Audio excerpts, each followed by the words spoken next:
So after Revenge of the Fallen, the film made a lot of money, once again like the previous one, but this time around there was more negative reviews this time. I know you're freaking out. Don't freak out. Don't freak out. Easy fix. Puzzle code in my head. Now. This is bad comedy. Regardless though, a sequel was greenlit, with the film being proposed as a possible finale to the series.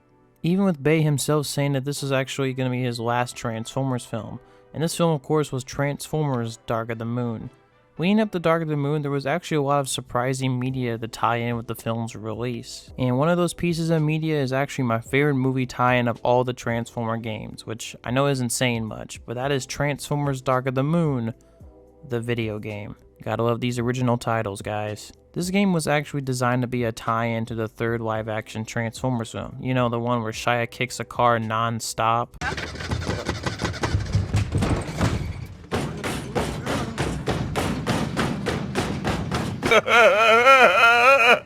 Well, this game is actually unique out of most movie tie-in games. Instead of just telling the basic story of the movie's events, it actually tells an original story that is a prequel setting up the events of Dark of the Moon, and not just recreating events of the movie lazily. This game was developed by High Moon Studios, who developed the best Transformer games in my opinion, War for Cybertron and Fall of Cybertron. That's the fact, Jack! This game came out in 2011 between the two and acted as a transition of sorts, taking all the basic gameplay from War and slapping a Michael Bay paint job all over it. And this is how Dark of the Moon the game was made, and like I said before, out of all the dumb movie tie-in games, this one's actually pretty good in my opinion. I remember playing the multiplayer and having tons of fun with it as a kid. And the story at least tried to flesh out the Bayverse a bit more than the shitty writing those movies could actually pull out. Regardless though, let's get into my thoughts of this weird forgotten movie tie-in game, Transformers Dark of the Moon, the game. The story of this game is a prequel to Dark of the Moon and is after the events of Revenge of the Fallen. Gone are the separate faction campaigns that we saw in the last two games. Instead, it tells mainly a streamlined narrative. The story starts with the Autobots and Nest searching for the remaining survivors, but discover that they're actually planning something. Ironhide destroys Mixmaster in Detroit, and after this, Mirage and Bumblebee discover a Decepticon ship under some ancient ruins flying to the moon. This will eventually lead up to the Decepticons building up their forces on the dark side of the moon, which we would see in the eventual film. Shortly after this, Megatron wants Soundwave coming to Earth, and he eventually does this and gets a new ult mode. Also in the process, destroys a Nest base that contains some secrets of their master plan that they're working on. After destroying the base, Starscream destroys a shipment of MetTech being carried by Stratosphere, and after this, Starscream reports back to Megatron with the successful results. But in the process brings one of the MetTech with a tracking device, resulting in an assault on the Decepticon hideout and Starscream looking like a complete idiot. From this, we can develop countermeasures, perhaps even use this technology against the Autobots. Starscream! You imbecile! We see also in this part of the campaign, Megatron is still in his form that he was in Revenge of the Fallen, but is injured and needs to change forms. He then scans a truck that we would eventually see in the final film and becomes what he does. And in collaboration with Soundwave, releases Shockwave, which is frozen under the hideout long ago from the Soviets. He eventually succeeds and runs away from the base.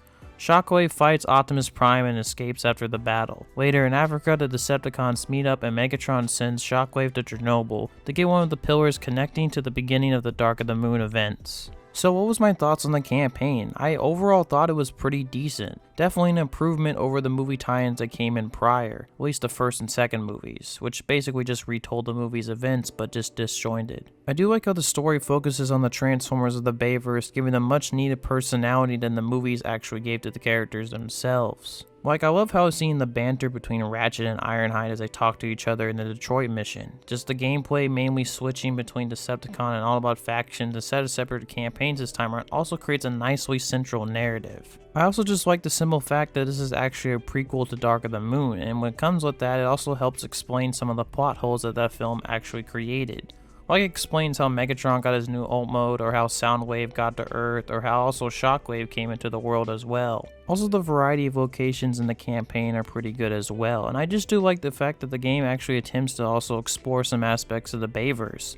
Like it introduces brand new characters that we wouldn't even see in the film, like Stratosphere and also the Aerial Bots. And just generally the Transformers feel more filled with life this time around, instead of just the robotic husks that they are in the film sometimes. But the story isn't perfect and still has a lot of plot holes for sure. Like, if you really think about it, why would Megatron fight Optimus so much, even though he needs him to bring Sentinel Prime back to Earth to start his master plan? Also, I don't think the game really explains how mech tech is so dangerous and why Megatron needs to destroy every shipment of it.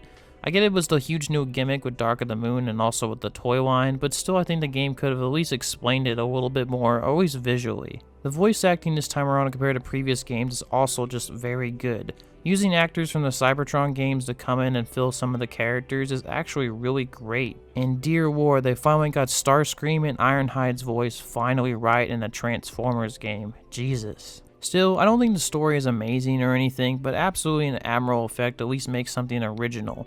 But the writing, like I said, does suffer from plot holes connecting to the third film and also other grievances as well. But still, overall, it's a pretty decent and solid campaign, and it's the best narrative-wise out of all the movie tie-in games.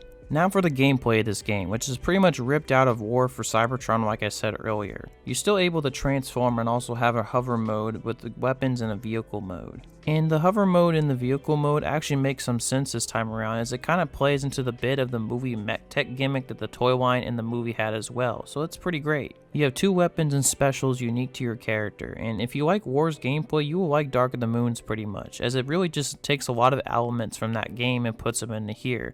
I wouldn't say it doesn't really try to improve upon the formula like Fall of Cybertron did, which is probably my only con. But still, I really liked War for Cybertron's gameplay, and overall I still love Dark of the Moon's gameplay. It feels great to move as a Transformer, and it created the definitive control scheme that a Transformers game should have. Graphically, it's a pretty average game, with the cutscenes featuring real human actors this time around, which is a pretty great improvement. And I think that the game does its best to adapt the Bayverse Transformer designs, which admittedly is not really the fault of the designers, as some of the designs themselves are just downright ugly sometimes, but still are pretty adapted pretty faithfully. Also some technical issues with the game, like bad textures appearing from time to time, which doesn't really hugely destroy the experience but definitely puts you out of it. Like some textures will just pop in cutscenes and then just don't pop in certain other cutscenes. I do wish that there was more complexity to controls like there was in the Revenge of the Fallen tie-in game, but still it's overall pretty solid. I also think the gameplay has some missed opportunities as well, like you don't even get to use Optimus jetpack or trailer at any point in the gameplay, which is just kind of sad. The boss battles this time around, especially the Shockwave one, are also pretty great as well. Kind of a mix of the last 2 game styles of fights, but with a good variety of them, and overall I think they're pretty great boss battles. They're not annoying like the first game, but they're also pretty solid like the second game, but they add a little bit more variety at this time around. And overall, like I mentioned earlier, I think that the gameplay is pretty good for the most part. I do wish that the gameplay would have innovated a little bit more than what War was offering, but for what it is, War already had good gameplay, and so the Dark of the Moon has good gameplay as well. Now we come to the multiplayer, which was a huge sticking point for me, as I loved this multiplayer a lot as a kid. I remember as a child just playing a bunch of it, actually way more than War for Cybertron, and just left a bigger impact on me. Sadly though, like most Transformer games, I'm not able to revisit the multiplayer since the servers were shut down in 2020. God damn it, Activision.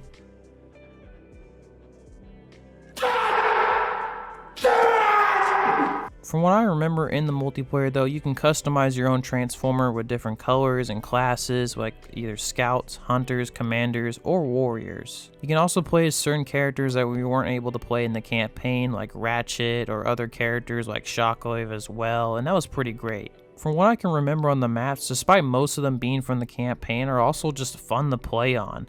The multiplayer experience for me weirdly morphs into something special and works, and I don't know if I'm the only one experiencing this, but I just thought this multiplayer was very special. In combination of the War of Cybertron gameplay, the decent maps, the fun, and the lack of restrictions, it created the best multiplayer experience a Transformers game could offer from what I can remember. And hopefully one day I'll be able to play this experience again if Activision, dear God, brings the servers back online. Overall, Dark of the Moon, the video game, is above average for many movie tie-in games. It isn't really X-Men Origins Wolverine quality though, but it has a lot of aspects that definitely improve upon other games. Like it tells its own original story as a prequel, which is definitely an improvement. And yes, it does feature gameplay whipped from another game, but like I said before, I think it's still pretty solid.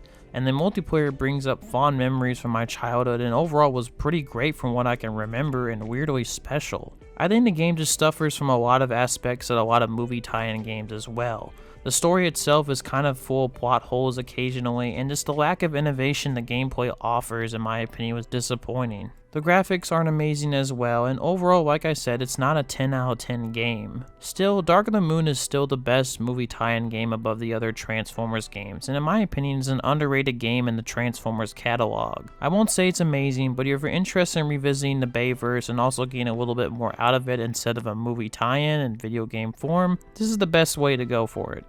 And overall, that's why I really like Transformers Dark of the Moon. Thanks for spending your time watching the video, and hope you all have a good rest of your day. See ya. And what part of Decepticons in fact do you not understand? Yo! You being a smartass? Do not hit my car to collector's item! Yo! And Yo! and Yo!